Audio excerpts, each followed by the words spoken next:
नमस्कार, जय हिंद। मेरा नाम किशन जायसवाल है और मैं क्लास 9-10 के बच्चों को मैथमेटिक्स पढ़ाता हूँ। ऑनलाइन भी पढ़ाता हूँ और ऑफलाइन पढ़ाता हूँ। आप में से कई सारे बच्चे ऐसे होंगे, क्योंकि आप इस वीडियो को देख रहे हैं तो हो सकता है किसी कारणवश आपकी मैथ्स में कंपार्टमेंट आ गई हो।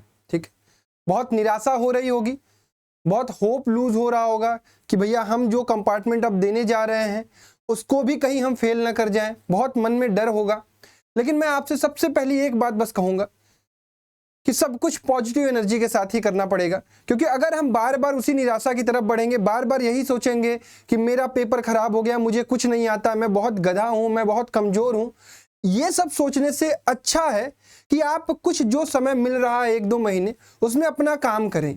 जो मैं इंपॉर्टेंट चैप्टर्स, जो मैं इंपॉर्टेंट टॉपिक्स और जितना काम कर रहा हूं, कह रहा हूं करने के लिए, सिर्फ उतना कर लीजिए।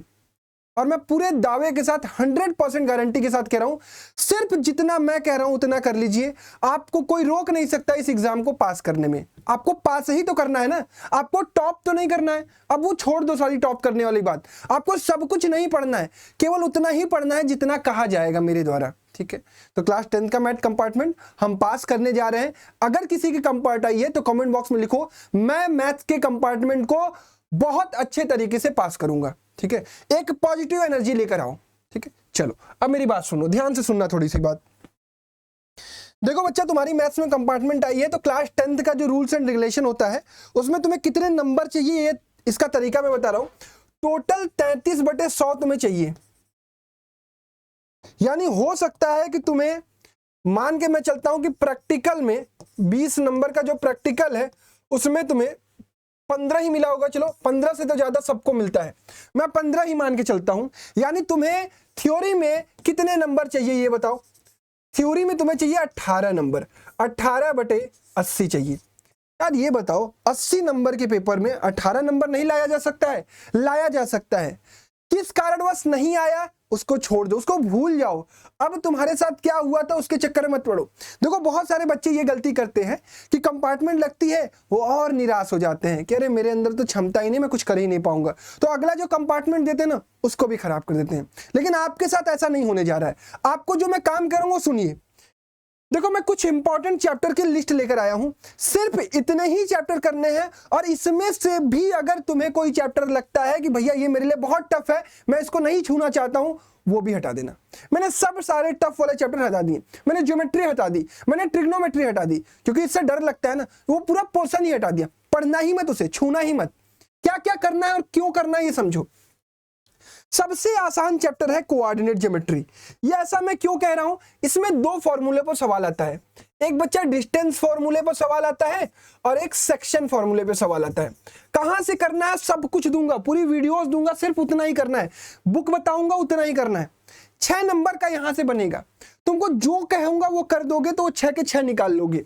रियल नंबर, इसमें 2 टॉपिक से सवाल पूछे जाते हैं, एक एलसीएम एचसीएफ से और एक गारंटेड क्वेश्चन आता है इररेशनैलिटी का प्रूव करने से। ठीक है, ये दोनों चैप्टर नहीं स्किप करने हैं। प्रोबेबिलिटी भी स्किप नहीं करनी है, क्योंकि एक फॉर्मूले पर पूरा सवाल आता है। प्रोबेबिलिटी ऑफ एनी इवेंट क्या होता है? Number of favourable outcome upon total outcome. इसमें तुम्हें कॉइन वाले सवाल लगाने आने चाहिए, डाइस वाले सवाल लगाने आने चाहिए, और वो कार्ड होता है ना, ताश के पत्ते, कार्ड वाले सवाल लगाने आने चाहिए। ठीक है, ये 3 चैप्टर अगर तुम करते हो तो कितने नंबर तुम्हारे श्योर होते हैं? 6, 6, 12, 5, 17। ठीक है, 17 नंबर तैयार करके मैं तुमसे कहता हूं कि तुम यहां से 10 निकालो बेटा। 10/17 यहां से निकालो, 10 नंबर। ठीक है, आगे बढ़ो। अब एक सेक्शन है तुम्हारा अलजेब्रा। अलजेब्रा के 4 चैप्टर हैं। ये 4 चैप्टर इसलिए मैं कहता हूं करने के लिए क्योंकि ये फॉर्मूला बेस्ड क्वेश्चन है। इसमें दिमाग नहीं लगाना है, फॉर्मूला लगाना है। ठीक है, फॉर्मूला लगाओगे सवाल लग जाएगा। Polynomial, formation of quadratic polynomial आपको सवाल पूछा जाएगा, या जीरोज फाइंड आउट करने वाला सवाल, अल्फा प्लस बीटा और अल्फा इंटू बीटा वाले रिलेशन वाले। पेयर ऑफ लीनियर इक्वेशन का आपको क्या स्किप करना है ये बता दूं, और क्वाड्रेटिक इक्वेशन में क्या स्किप करना है ये बता दूं। इसके कंडीशन ऑफ सॉल्वेबिलिटी वाले सवाल कर लीजिएगा, बट आप वर्ड प्रॉब्लम मत करिएगा। इसके एलिमिनेशन मेथड और सब्स्टिट्यूशन मेथड के सवाल न्यूमेरिकल वाले कर लीजिएगा, वर्ड प्रॉब्लम छोड़ दीजिएगा। ठीक है, क्योंकि वर्ड प्रॉब्लम टफ आता है, आपसे नहीं हो पाएगा, उसको छोड़ दीजिएगा। क्वाड्रेटिक इक्वेशन में डिस्क्रिमिनेंट वाले सवाल, फैक्टराइजेशन वाले सवाल, क्वाड्रेटिक फॉर्मूला से फैक्टराइजेशन वाले सवाल लगा लीजिएगा, इसमें भी वर्ड प्रॉब्लम स्किप कर दीजिएगा, ध्यान रखिएगा। अरिथमेटिक प्रोग्रेशन में आपको कुछ भी नहीं स्किप करना है, nth टर्म और SN वाला आपको सवाल आ जाएगा फॉर्मूले वाले पर, वर्ड प्रॉब्लम इसमें से भी स्किप करिएगा। तो क्या नहीं करना है, वर्ड प्रॉब्लम नहीं करना है।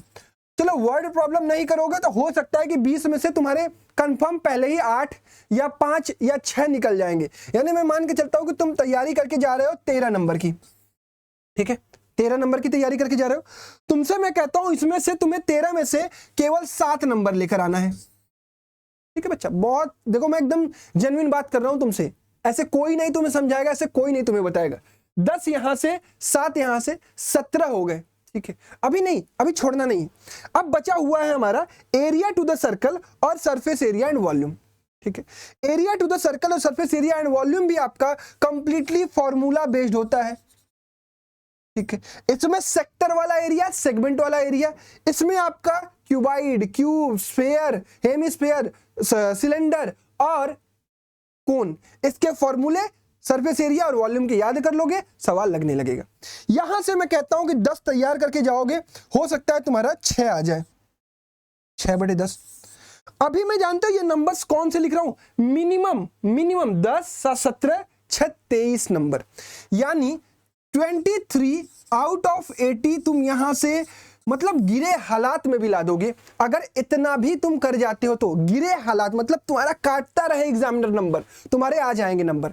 अब भैया ये चैप्टर्स तो आपने बहुत बढ़िया बता दिया, ये भी बता दिया कितना आउटपुट निकालना है, लेकिन हम नहीं कर पाते हैं, रियलिटी यही है, इसीलिए तो हम फेल हुए हैं। क्या करना है सुनो, नीचे डिस्क्रिप्शन बॉक्स में हर चैप्टर, इंपॉर्टेंट चैप्टर जो लिखी है, डिस्क्रिप्शन बॉक्स चेक करो।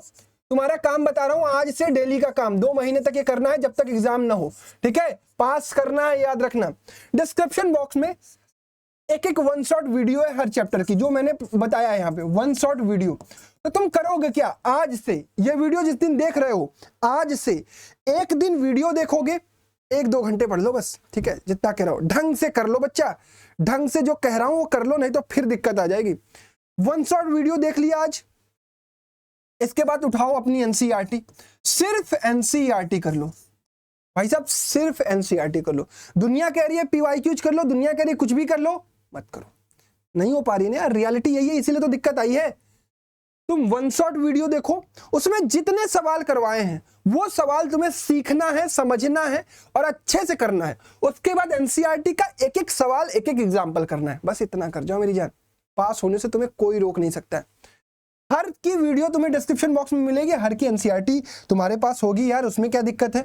अगर तुम एक चैप्टर 2 डेज में भी कंप्लीट करते हो, मैंने कहा 2 डेज में, तो तुम्हारे को चैप्टर मैंने कितने दिए हैं, 9 ही तो चैप्टर दिए हैं।